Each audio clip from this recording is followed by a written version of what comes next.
Hey there, risers and thrivers. Welcome to another episode of On the Up and Up, the podcast created to encourage critical conversations, amplify the untold stories and achievements of the underrepresented and underestimated, and inspire visionaries to take the next steps to pursue their dreams.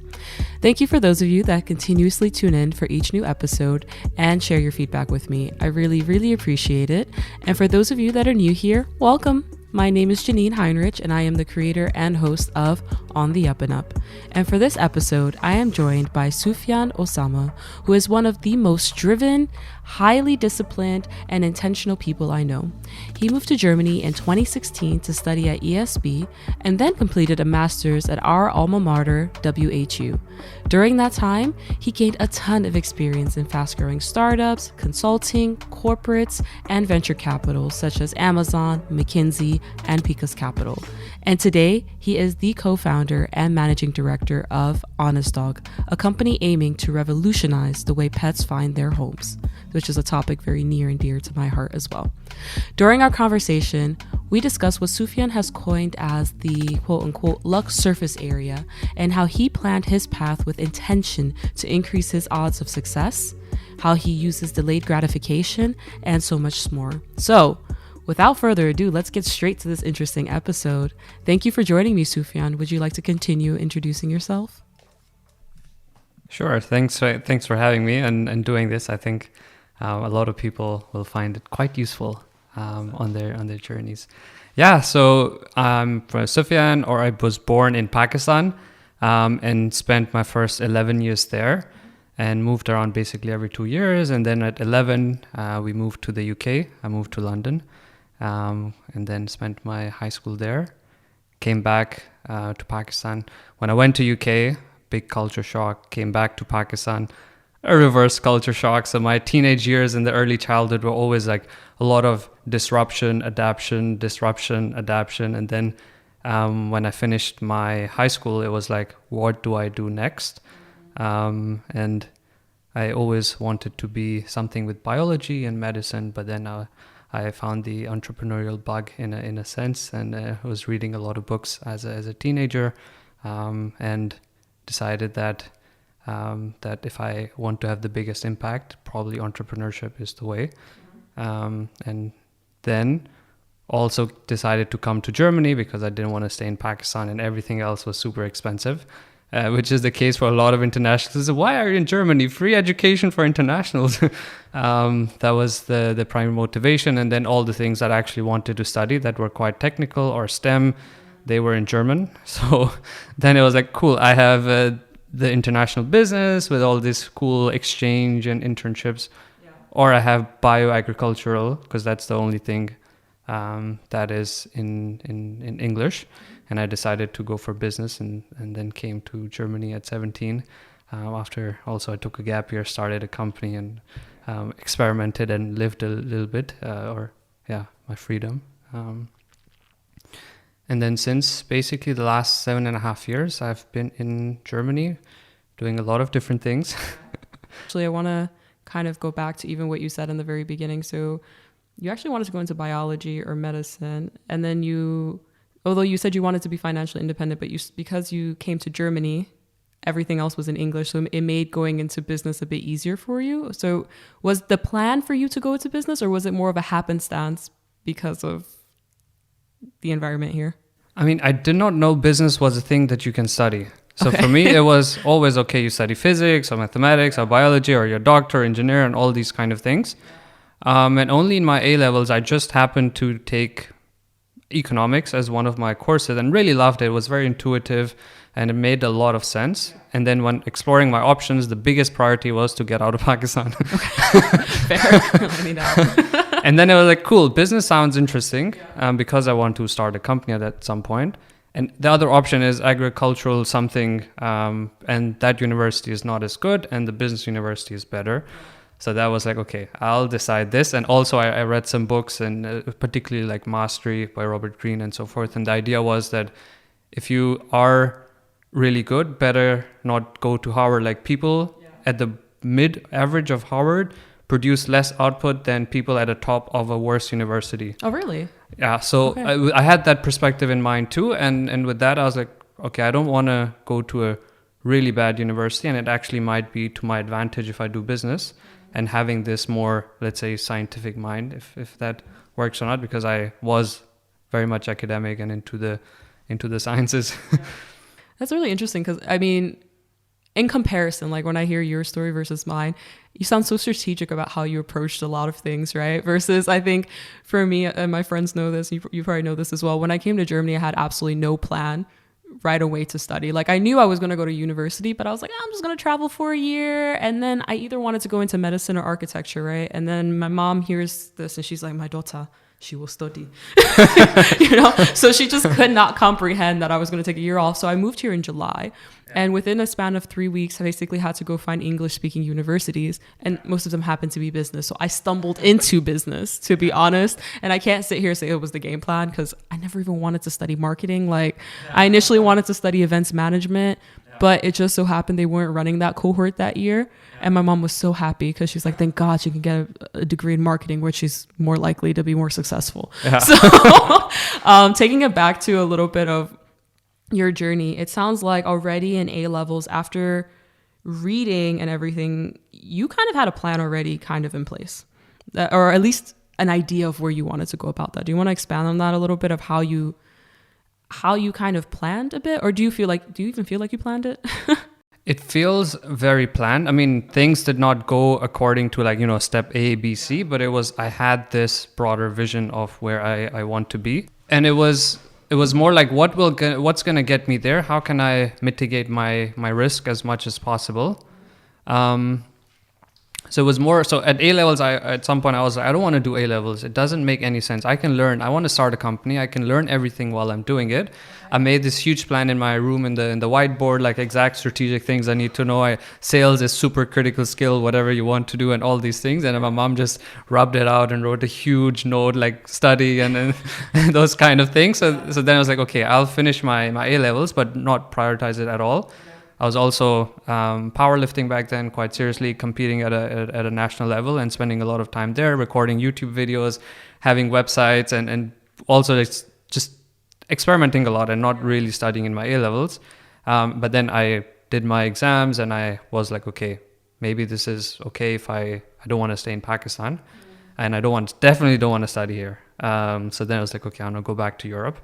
And Germany then came. So, and then I had this perspective of, okay, sales, marketing, whatever I want to do, these things are quite essential. And then I was like, okay, might as well just do that in university. And the alternative is, some not that great university. Yeah. Follow-up question to that though. So do you think that if your mom didn't come in and erase it off the board and basically was like, you're going to study, do you think that you would have taken the route to just try to figure it out on your own? Or do you think now inevitably you would have gone the university route?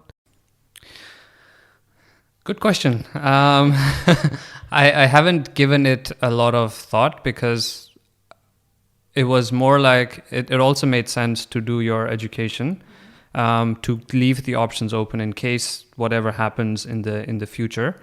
So it was a smart move to at least finish high school more or less.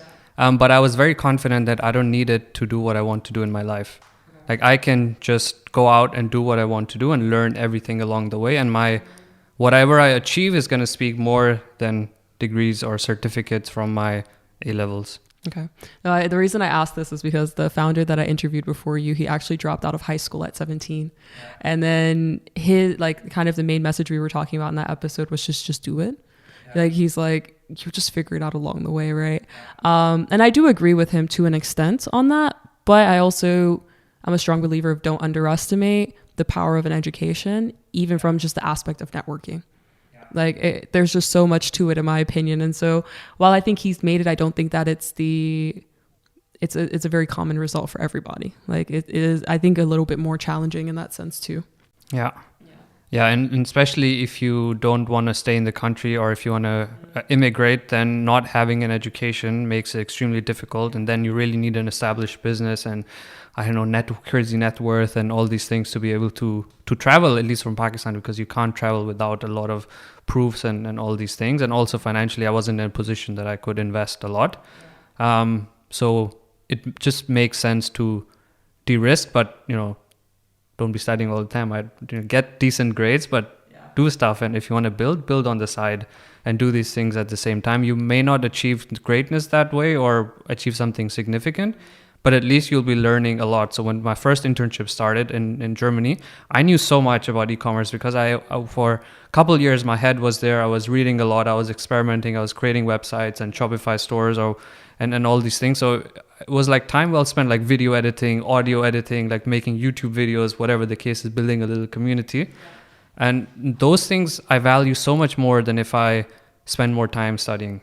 No, I agree with that. I 100%. Because I think there was also this trade-off that I kind of realized for myself, especially towards the end of my bachelor's and during my master's, where I was like, well, I can sit here and I can try my best to be this 1.0 student, which in Germany is like the A+, right? Or I can spend my time doing well enough to pass and like obviously not that bad, get a good grade, but also spend my energy on other areas where I can hone in on my skills. And I have always found that to be more fruitful for me than whatever grade I got from university at the end of the day. Yeah, just one caveat to that. If you want to do medicine or engineering or all these things, then you need good grades to go to the best institutes, MITs, whatever the case may be. So it's only if you are in this entrepreneurial path and you know that's your path and not something particular in STEM. And now with computer science, it also doesn't matter. But if it's really like hard sciences, then it's smart to actually do a focus on getting those 1.0s. Definitely. I would prefer a doctor that studied a lot. But it's true. That's very true. And I'm glad that we caveated that. So we're not saying don't study, but we're saying it's about the context. And within the context that we are in within entrepreneurship, your practical skills are a lot more important than I would say the theoretical at the end of the day. But also that kind of brings me to, because you had a pretty clear idea, like you said, and you knew you wanted to come here, you wanted to do to study here. Was it already at that time when you had already started dabbling and considering entrepreneurship, or were you more so like just studying, going through the process, and then later on the entrepreneurial spark or idea came? Because I had this idea that you need to have ownership in the company and income and all these things, like make money while you sleep. So I knew at some point I will do something that I will own at a significant level. But it was more of, okay, what's the next step? Early stage startup, getting experience. Where should I be? Berlin. That's the place to be. What should I do next? Okay, what are my interests? What did I learn from the internship? Where that leads me. So from the early stage startup, I went to another startup, and then I started at Amazon. At some point, I realized I really love data, and I would love to go into this. I really liked mathematics growing up, and it's like I really find this so fun to just be lost in models and all these kind of things. Yeah. So then I was like, okay, I'm gonna go to Amazon. They have a lot of data. It's also a brand that if I decide to leave Germany or whatever the case may be, they may not know the startups, they may not know the university, but they know the brand Amazon. And that will give me global credibility.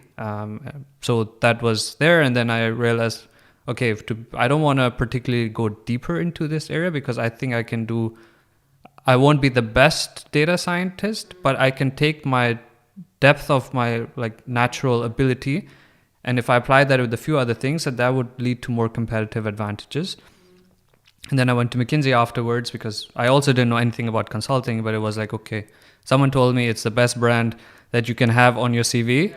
And my professor in Taiwan, I was doing my exchange semester, I was like, you talk like a consultant. And I was like, what do they do or where? And then he was like, yeah, there's MBB. I was like, what's that? And then I looked upon that and then I just applied and that was, okay, should I continue at Amazon?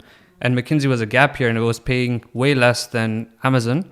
And then I was like, okay, I'm going to actually take that because it's going to give me the credibility. Plus I learn what consulting is and go to these different projects and understand that. And that was my thinking for these things. And I knew that, okay, if I have a couple of good brands, then raising money or starting something, hiring top talent or finding co-founders, all of that is going to be significantly easier for me. So it was a big de-risking factor that I needed. And it also helps you with the network. So maybe someone I meet there, I can start a company with. So actually, let's take that back a little bit. Because when we had our prior conversation before this recording, one of the things that we spoke about was your luck surface area, right? And I think it's actually really important to caveat because people hear the big names that you talk about, Amazon, McKinsey, but let's take it back to the very beginning, right? First of all, when you say luck surface area, what do you mean by that? And then follow that up with, how did you get started with building that? Because you didn't get into McKinsey right away or those kind of places. Yeah. For me, luck surface area, how I imagine the surface area in my head is luck is falling from the sky. And how big can you make yourself that some of it falls on you at some point? So it's always about, okay, if their entrepreneurship happens mostly in Berlin and you want to have mentors or investors and all of these, then might as well bring yourself there, and then you're going to increase your surface area where luck can fall down on. If you have these brands, you have credibility. Credibility can lead to then lucky events happening to yourself, or even just going to events or meeting people. So that's basically it. If I'm doing A versus B, how bigger will my surface area be if I chose A versus if I chose B? And it's also centered around growth and learning for me. So the more I learn, the bigger my mind or vocabulary or ideas I have, then there's higher chance that I may stumble upon something innovative or something that helps me add value in a way that other people cannot. So this was also a fact that the more I learn, the more I read, I will be in a better position to take advantage of luck if it falls on me, or a macroeconomic thing or a technological innovation. Then so it's always okay. Always be learning. Every decision, make it about learning, and also try to be in the places where you can get lucky. So not in a small town in Germany working a stable job. That's the opposite of luck surface area for me and my decision making. Yeah, so exactly. So how did that look for you when you first got started? Then how, like when you first came to Germany and started studying, how did you build that luck surface area? There is no like clear thing. In university, it was always, I want to do a lot. So I don't know if that's part of being Isaac or part of being this initiative or that initiative. And I was doing still in university my bachelor's because I also had to financially support myself. I worked a lot of different things too. I was in the gym tutorial thing. I was doing odd jobs and cleaning stuff, and also the tutor for maths and microeconomics and all those things. And for that, I was also like first semester have really good grades, kind of. And then I asked the professors, hey, can I help out with tutorial, all of this? And they also then after the first semester, like, sure, you can be there and you can earn some money through that. So then building the connections there. And then for internship as well, it was, do I go for something stable that pays well or go to a Berlin startup? It's a lot of work and, moving and cost. It's going to be more expensive and I'll earn very little. That will not cover my costs and I will probably have to do something on the side. But then go and do that. Do the thing that's scarier. And also you're going to be in Berlin, and the founders that I worked with initially, they also worked with Pakistan. And my idea was this e-commerce for powerlifting, a brand for powerlifting athletes, all your equipment and things. And I'm like, cool. They're doing something in Pakistan. They were producing leather bags. They have a strong network there. They worked in Rocket Internet to build some things in Pakistan. So I was like, cool. In case I want to go back and build something there, because it's an underdeveloped economy, there are not as many things. There are 10 brands in Europe for powerlifting, but there's nothing there. So maybe I can bring those. So that's why I decided, okay, if I'm there, I might get lucky not only in the German entrepreneurial ecosystem, but also the Pakistani entrepreneurial ecosystem, while learning about manufacturing and e-commerce and sales and marketing and all these different functions in general. So that was my way of, this is going to maximize my surface area versus going to Bosch that was quite close by and paid significantly better. I think that's also really interesting that you mentioned it's what was good for you to do at that time, because it fit into the goal that you were going for, right? Like, we're not saying if you're someone who wants to go into the corporate world and be in top management, of course, taking that internship at Bosch makes a ton of sense because that's leading to the goal that you want at the end of the day. But for you, that meant foregoing some of the financial comforts, the stress comforts, and going into this environment where it's potentially going to be more stressful for you, but it leads more into what you wanted at the end of the day. Yeah. And to add another fact, exactly that, my goals was not corporate. It was always to do something myself. And the second incentive I had is I was still an athlete and I wanted to compete at the world level. And Berlin had the best gym in Germany, Berlin Strength, where I also tried to apply for an internship. And I was like, okay, I want to also train there. So that was another incentive where, like, okay, it fits. Gonna sacrifice a lot. It's gonna be tough, but this is the most exciting thing that I can do at that time. But that's also really bold. because you're really putting yourself into a very uncomfortable position, I would say.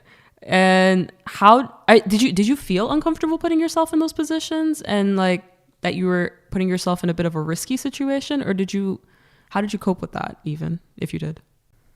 I think for me, I always think of delaying gratification as much as possible. So I sometimes write letters to myself in the future. Like at some point I would sit letter for 1 year from now, or when I would start an internship, okay, what am I thinking right now? And then I will send it to the end of my internship, or 5 years from now, or 10 years, and so forth. And a lot of these is like, I'm doing this for you, my future self. And like, I'm your friend, and I'm doing all of this. Like, don't let it go to waste somehow. So it's always this bigger vision somehow, or a mission that you're going. And that way it's like, okay, cool. If I do this internship, I have €2 a day for food, but that's fine. Like, I will sacrifice this for tomorrow, and this is best. And for me, somehow also because of my parents and the way I grew up, that this is very natural. Like in school as well, I was the head of discipline with the bands and things like that. Yeah. So it was like, oh, cool. I'm disciplined. Athlete makes you very disciplined, like sleep, nutrition, all these variables always need to be on point. So for me, it wasn't scary. It was just like, look, it's hard, but I'm doing it for a reason. I get that. The funny thing is, I would say the one thing that I know I struggle with is delayed gratification, right? I know I can push through a very hard thing, but it's also, I'm very quick to find a way to get joy out of the experience. Like if it's not bringing me joy, I don't want to do it. So kind of even like, I understand the aspect of delayed gratification, but how do you cope with continuing on your mission in the lows, right? Because you go through those, and there is no guarantee that you're getting to that either, right? So how are you continuing to push yourself through if the delayed gratification is something you know is going to take years from now? I think that might be part nature. Like I don't think that I struggled with this part. It was more of I brainwashed myself. Like I have some mantras or whatever the case is, and I do it. Like it's also because also when I do powerlifting is about numbers. Today I can lift 50 kilos. In a year I can lift 100 kilos. In 2 years I lift 200 kilos. And then I lift 250 kilos. And then this progress, and it's so visualized that when you see growth, it's easy to be disciplined when you have objective measures. And that felt like in the business sense, like it didn't feel like, okay, I need to, why am I doing this or all of this? I knew I'm learning. Of course, at some points it was hard. It was hard. I remember being in the internship and being like, okay, I don't have enough cash flows to eat out, so I'm eating cheese and bread, and everyone is eating sushi and things like that on a daily basis, and they're also interns not getting paid. So it was like, maybe I should have chose something more comfortable, and then having to train and bike ride a lot to be able to do what I want. But it's always, I'm doing this for myself. I'm not doing this for anyone else, and I can choose the easy path, but I will regret the easy path. I will always regret the easy path, and I know in my life, in situations when I was young, that if I took the easy path, I regretted it. I still regret it in my dreams sometimes. Like, why did I choose the easy path? Like, there's a specific example in my head. In PE class, in physical education, we were running around doing sprints. And at the end, he was like, look, he takes the 4 breast sprinters. Who wants to go against them and run 400 meters while they do this relay race? And I was like, cool, I'm going to do it, because I always like these kind of things. But then I was like, just doing it is enough. Like, I don't need to push myself or go 100%. I can just jog my way to 400 meters, because it was at the end of an hour of just sprinting all different ways. And I regret that to this day. I was like, why didn't I just go 100% and be in it to win? But what do you regret so much about it? Just because you knew, you felt like you could do it, but you just didn't do it? I didn't give 100%. I just did it, and I felt proud of at that point of just doing it and being someone who raised their hand when everyone's just lying dead. And just volunteering to run with the 4 people. But why didn't I just race them to win instead of just, I'm good enough that just because I'm trying. So that's this regret. I should have like tried my best, and if I was puking or whatever at the end of it, so be it. And I wasn't. So that's my regret. So that's also why it's hard for me not to give. I'd rather choose the hard path than the easy path. Isn't that a lot of pressure though? No, No. Okay. Doesn't feel that way. No? Okay. Hey there, Risers and Thrivers. Coming back with a quick interruption to ask all of you, what did all of you think of that? Are you always striving to give 100% or willing to choose the harder path? Personally, this part of the conversation gave me a lot of food for thought because, yeah, I could and mostly could not relate. In the past, I used to be very similar with wanting to give 100% of myself to everything that I do and did, but these days, that's not really the case anymore. I'm not exactly sure what has changed. Maybe I'm just tired. But while he was speaking, I was also thinking to myself, what would I be proving by giving all of myself to that race and potentially running myself sick? For what? Of course, I also want to take the harder path if it means achieving my goals. But also, y'all, a girl is tired. And I'm tired of always being on the hard and narrow and the hard path. So it was really interesting for me to reflect on Sufyan's point. I think I'm still reflecting on it now. But I wanted to ask all of you, do any of you all relate to either myself or Sufyan? I'd love to hear your perspective. So feel free to share it by leaving a comment or a review. Also, don't forget to like, follow, and share this podcast with others.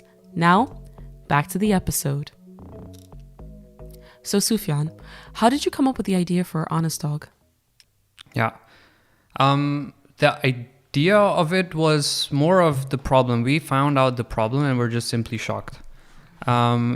Last year when we were looking we were ideating, I just came from a VC internship at Picos Capital, and then it was, okay, do I go into a normal career, seed, Series A company, founders associate, chief of staff, and kind of work myself, also build myself financially.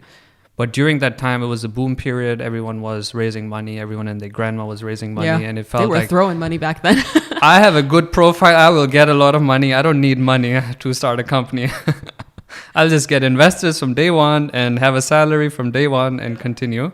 But that was just in the back of my head. And it came forward when my co-founder, Nick, he called me randomly. And then he was like, look, should we start a business? Should we start ideating? I'd love to start a company with you. Maybe just to even quickly interject, what do you mean by ideating? I mean, I know what you mean by it, but what did that process look like?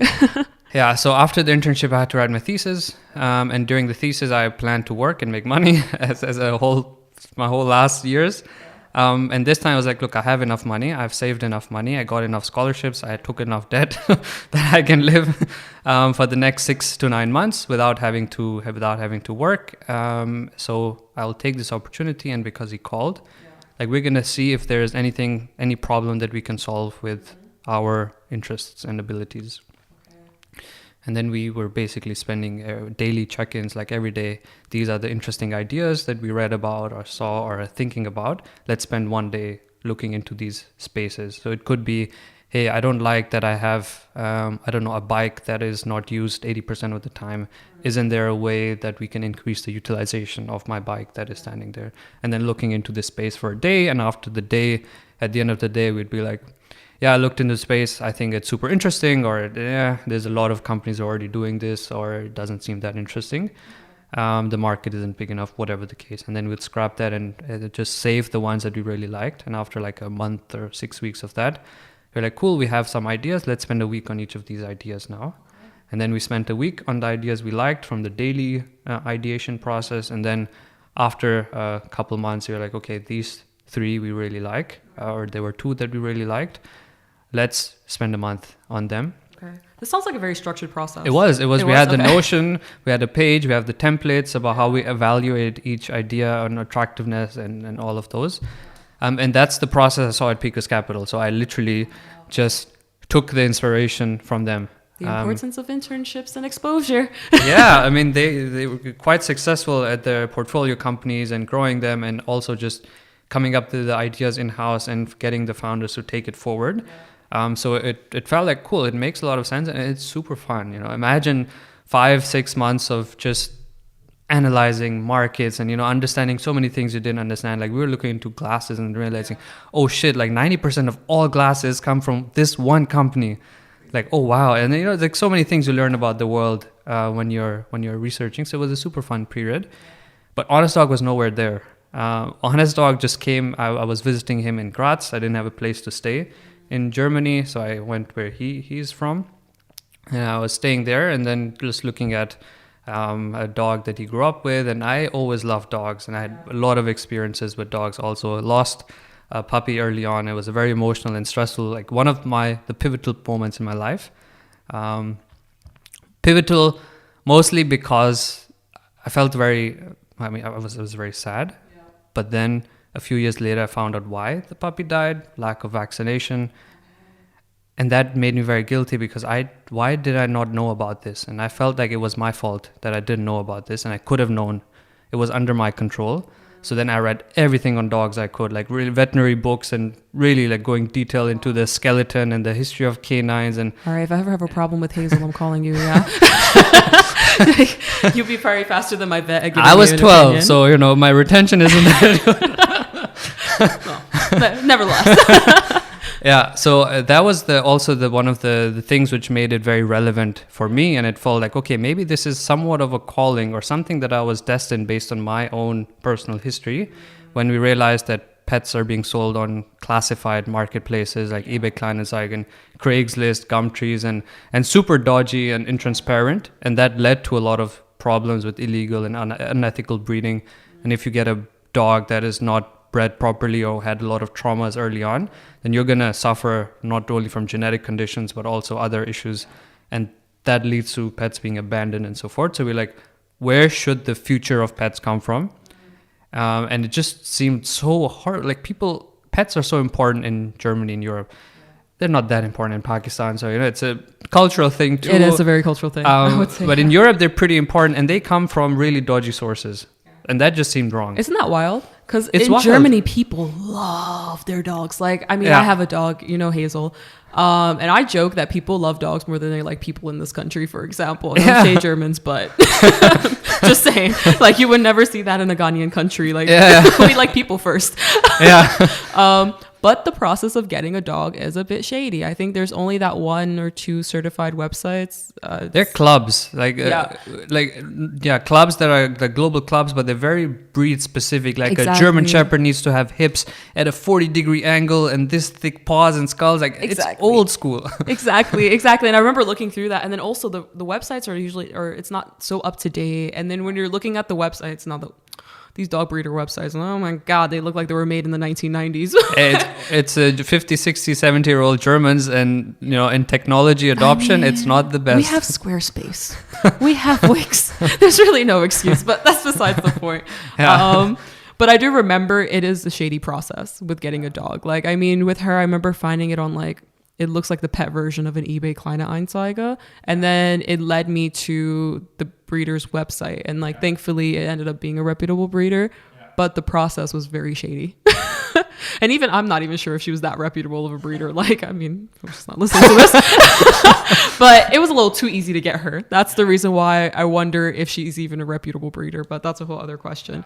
So I love that you're tackling this problem. So once you identified it, how did you even get started with implementing that? Given that you had a very structured process, and then, I would say entrepreneurship books 1-on-1, you talk to people about the problem, you validate it, you do a lot of interviews, and the second step is to build an MVP. I actually love that you bring up you need to talk to people, because some people hold on to their idea like it's the biggest secret in the world. I actually just talking to someone, and he's like, yeah, I'm working on an app. I was like, oh, cool. So what does the app do? Yeah, I can't say that.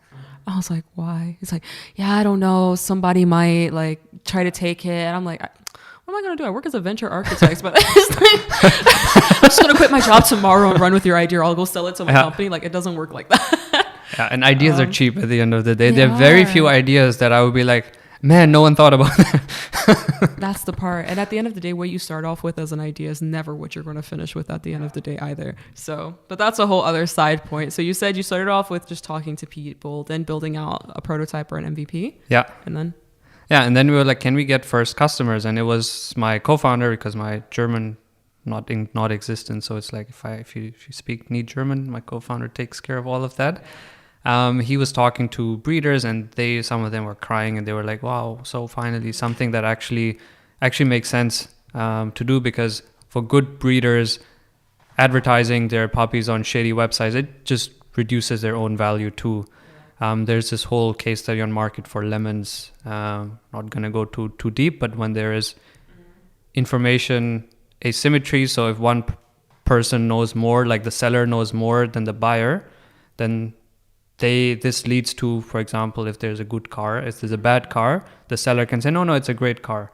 And this lack of transparency leads to basically a downward spiral where the prices get lower and the only bad cars remain in the market, and good people cannot sell. Good cars will be sold at a very low price. So basically these dynamics meant that the good, responsible and ethical breeders, they were suffering. And they are the key to ensuring no pets in shelters. In the long term, where should pets come from? They should come from people who actually care about their well-being, their health, are genetically tested. Dogs are prone to a lot of genetic diseases, and it's all, or most of it is preventable through screening and vet checks and all of that.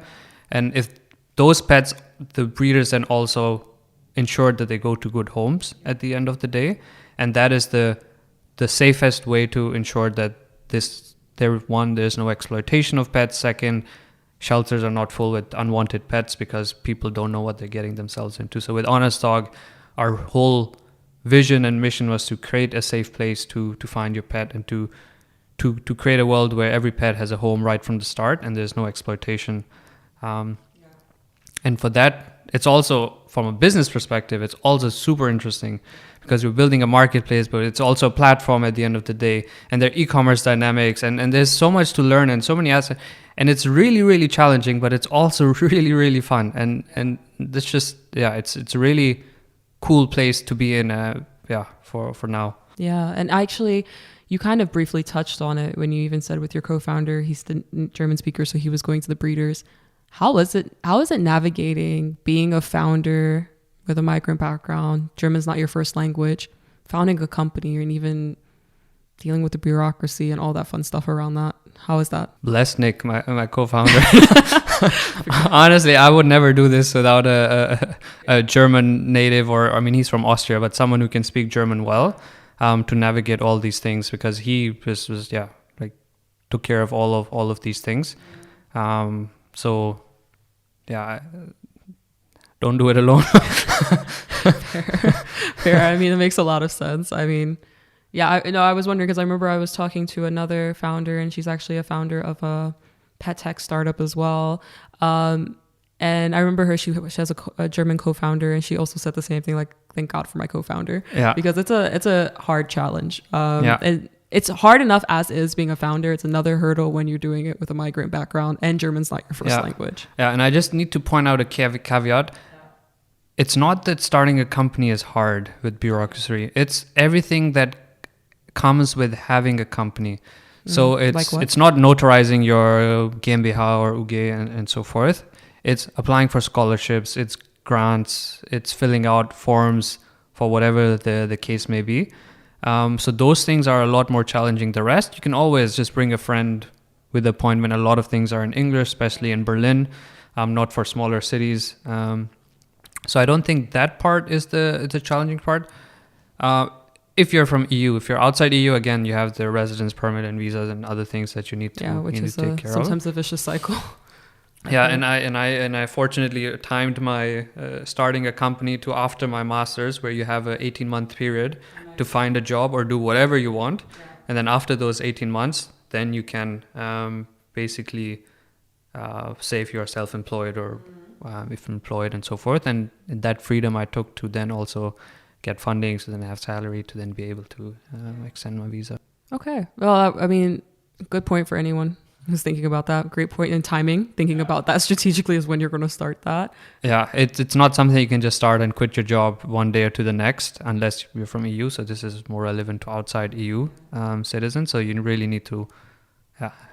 It's tough to find the right time for it. It seems like it, yeah. And even taking it back a little bit towards the challenges. I mean, like you said, you're learning a lot in the process. Yeah. What helps you feel like capable, or if you don't know you don't have the right skills or don't know if you have the skills, how do you just go about that process of figuring things out? It's a few things. One of the things that really help reduce the uncertainty is talking to people who are a year ahead or 2 years ahead of you. Okay. And we went to WHU. WHU is known for its entrepreneurial ecosystem and founders, and people are super friendly to offer help. And when we were thinking about ideating, starting, we were talking to other founders, and they would be giving a lot of tips like, don't just become a shareholder of your company, do it through a holding company. First create a holding company and then do this. And don't do this now, but rather apply for the scholarship first, because that scholarship you cannot get if your company is incorporated already, and things like that. The importance of talking to people. Yeah, talking to founders, like everyone is nice and friendly, and they want to help out. So that's really important. And it's just about how do you tap into the communities, or just cold message people on LinkedIn. I mean, maybe the response rate is a bit lower, but you will find someone who's willing to talk to you for half an hour, and answer all your questions and give you some tips.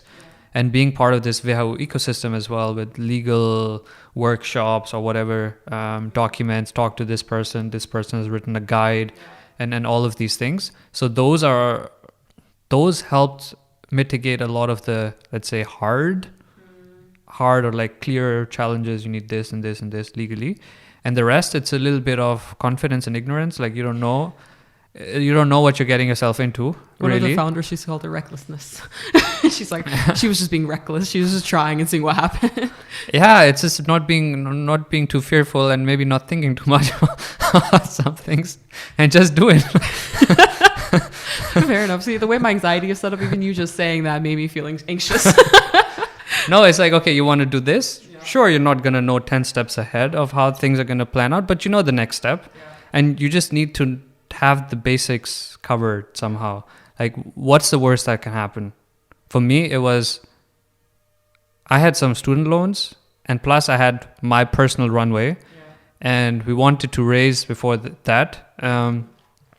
So those were the things that concerned me the most. And it wasn't, if I decide this versus this, what's going to happen? It was more like, will this affect me financially, or will I get kicked out of Germany? Those were like my two concerns at that point. The rest, I'm happy to play somehow. It's a game at the end of the day, and it's also fun playing it for me. Yeah, I agree. It is a fun thing, because you also, like you said, it goes back to that knowledge and learning, and this is the fun aspect of it for you too. And what I think is really key about what you just said is how kind of being at WHU gave you a lot of the tools and the information that you needed, which kind of goes back to what you said about also having this luck surface area, right? You do certain things that feed into whatever your future goal or mission is at the end of the day.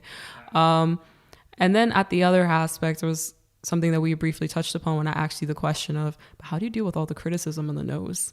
And you're constantly getting a no. Like, most of the time it's probably bad news before it's good news, I would imagine. Yeah. So how do you cope with that? And just to take one step back, going to WHU, I was very against masters. Again, I didn't want to do A levels. But when I was at McKinsey and I wanted to know what I want to do for future, I knew I didn't want to stay here. I wanted to start a company. And then I was going to the place that has, because I met some people from WHU and they were super nice. And I was like, cool, it seems like a good place. It's everywhere in the news, all the unicorns and the companies, they seem to be coming from this small town, Fallendar. Why is this the case? And it seems to have a good network. It was also private, elitist to a certain extent, but also meritocratic. So that appealed to me. And I was like, maybe by being here, I could potentially found a co-founder. I will have this brand as well within Germany if I want to go to the best startups, and if I want to maybe join a startup that is founded by WHU founders. And then instead of, being bitter and saying, rich privilege, it was like, look, I'm going to try to go there. And I was lucky enough that I had decent grades in my bachelor's. They were like, no need for GMAT. I was like, cool. I went to a conference. I was like, I'm going to go to a finance conference. Yeah. Why not in WHU? Because I was really into finances then, because I was like in business. This was the most technical thing that I enjoyed doing. Yeah. And because of that conference, I got 10K scholarship roughly. After that conference, I didn't know about it at that time. I just went there, then I applied for the university, and then I applied for scholarship. I was like, cool, 10K here. Another thing, in that conference, I met someone who was like, there's this thing called Deutschland Stipendium. You can also apply to that. Oh, cool. And applied to that. Yeah, and you get that too. And it's like, now that makes it a lot easier. I just need to take a little bit of loan, and then my personal savings for my living costs, and internship for 4 months in the middle. And I will do the short track, not the one with an exchange semester. And I think I can afford this while giving myself a good network within Germany for entrepreneurship and future entrepreneurs.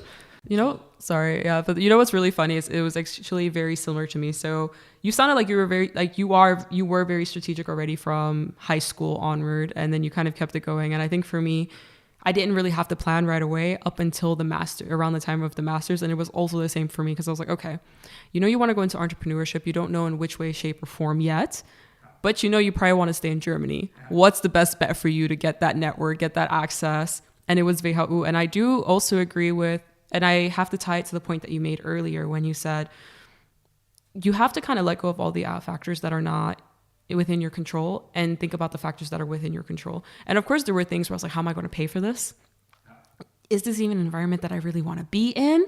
To begin with, there were a lot of these like questions that I had. But at the end of the day, I was like, well, if that's what your goal is, you can sacrifice a little bit of the comforts you would have at maybe studying at another university, because you know that this one is probably going to get you closer to your mission at the end of the day. And so it was also the same for me. It's like you jumped in, and then all the concerns I had about financials and everything, they were for nothing, because at the end of the day, like you said, there was a scholarship, then there was another scholarship, and then part of the I took the shorter track as well, because I was like, well, I mean, I can just do an internship or something, earn more money, and it works out at the end of the day. And I guess I just kind of say that to say, like, where there's a will, there's a way. And if you really want to take a certain path, don't be intimidated by potentially being around a certain group of people or whatever it is, or the finances. Just try it. If it leads into the goal that you have at the end of the day, then just do it. The rest will fall into place.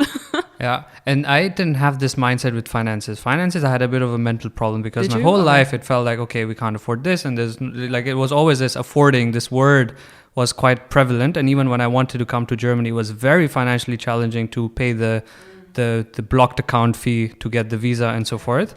And then in my first internship, one of the founders gifted for Christmas Rich Dad, Poor Dad. And that book had this concept, don't ask if you can afford it, ask how you can afford it. And that concept also like really had a like a light switched on. I was like, there are no limitations. I can do whatever. I just need to know what I want to do, and I will figure out the how.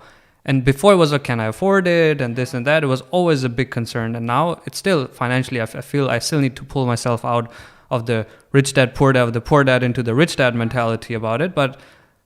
But that's really important, I think, to ask, how can you afford that? If I want to start a company, I don't have money and I really want to start it now, how can I do that? I mean, everyone has their own unique circumstance, and it's also super wise to have a foundational base before you start something, which is what I want to do and what I should have done.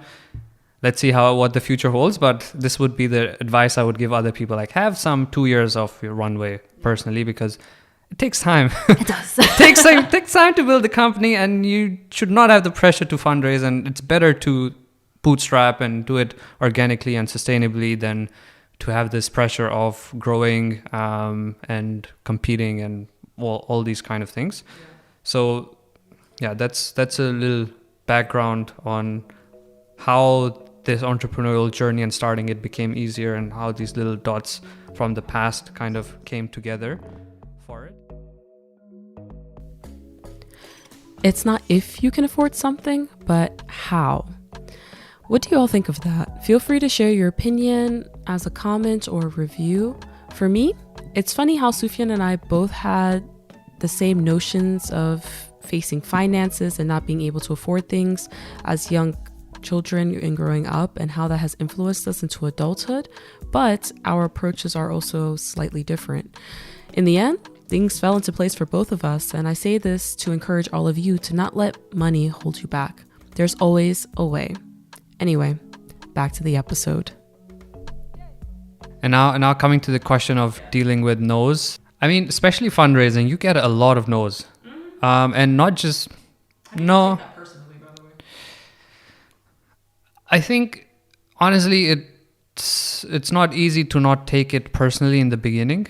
Especially because the no is not like, no, it's a great idea, but I don't feel comfortable. No, it's like, no, this is a stupid idea. You're never going to make money with it. And it's too hard to actually, business is already hard. And to become a unicorn is already very hard. And this is a very hard business. Why would I invest in it? You're like, got it, it's hard. like you should do something else, like really direct feedback. And at the end of the day, because you're doing this company, you've invested a lot of opportunity costs and emotions into building this up. It's not like, you can just brush off things, and it's not that you should be like, nah, that person's stupid or whatever the case is. Like just need to consider their thoughts, weigh the pros and cons, and be like, why am I doing this? Is it worth the risk? Because in the end, when you talk to investors, when you get the no's, it's always, what's the risk they're going to take on the return? And that's something I learned, especially talking to investors. I have, very strong founders' why and my story and emotions and all of that, but none of that matters. What matters is ROI. Okay. Where's that return on investment? How much risk they need to take for the perceived return. And then the whole pitch goes around that, and you take your emotions out of it, and you make it very much a business case. And for yourself as well, when you're pitching, it's not the emotions and ethical breeding and all of this stuff. It's about, look, there is a problem. There's a big problem. It's not just it's an ethical problem, but it's also in general a problem. And solving this can be very financially lucrative and also good. But the good part is secondary. At least that's what I felt with talking to German investors. Maybe abroad it's a little bit different, especially because we're not in climate or things like that, where it's a lot more focus on, okay, I'm happy to support this because we have planet A. A business has its bottom line, which is to earn revenue and in turn profits. Like that's essentially the bottom line of a business. So it makes absolute sense that these investors, especially if you're going for a venture capital investor, at some point they expect it. It's the nature of the game. They need your exit to reach their KPIs. And so I also think that's actually a really critical factor for founders to remember, because oftentimes I speak to founders, and it's so beautiful when you have an altruistic mission. But if your numbers don't look like it's going to get there, if I put myself in the shoes of an investor, maybe that's what people should do. Yeah. Of course, it's a beautiful mission, but if it doesn't look like I'm going to get any kind of return on my investment, chances are I'm not going to follow that. And I also am a strong believer that entrepreneurship can solve a lot of problems in the world, because if you solve a problem that is lucrative enough that it earns a profit and you can continue reinvesting it, you scale the solution at the end of the day. But it comes down to that bottom line first. Can you make something profitable? Yeah. So I agree with that. And it's not the sexiest topic that we're in right now as pet breeding or pet marketplace or whatever. Marketplaces were old, the things coming out. It's even a bit taboo, I would say. Some people don't even like the word marketplace anymore, because it's like, I won't put my money in there. Yeah, I've had reasons, like, my wife doesn't like the idea of pet breeding or something like that. We like it when you just go to a farmer and get a puppy if they have a litter and so forth. Also as reasons why they wouldn't want to invest. And at some point, honestly, the beginning, it was tough to receive some rejections. Rejections from anything, because you put your heart and soul into it at the end of the day. And you're putting your heart and soul into a pitch. And the guys are like, yeah, cut the emotion. Let's get to financial and stuff like that. But you get used to it, and you know that, everyone in the end is well-intentioned, and you're trying to get their money because there was going to be a return and they're going to get richer from it. And that's the story you need to tell, and distance yourself a little bit from the whole, putting your identity into the business. And you're more than your business in general. And they're not rejecting you per se. They're rejecting this concept that you presented in the way that you presented. And it's also, I don't really have something particular to say on this no aspect. It's just, I know why I'm doing it. Like, I have a clear why, and I'm happy to be challenged and think about it differently. But if it's like, okay, too much risk, I'm happy to take that risk because it matters, and I want to do it. Some things easy is not worthwhile somehow. So I think the last question I kind of wanted to ask you was, because we said there's a lot of no's. What do you think got you the yes in what you did?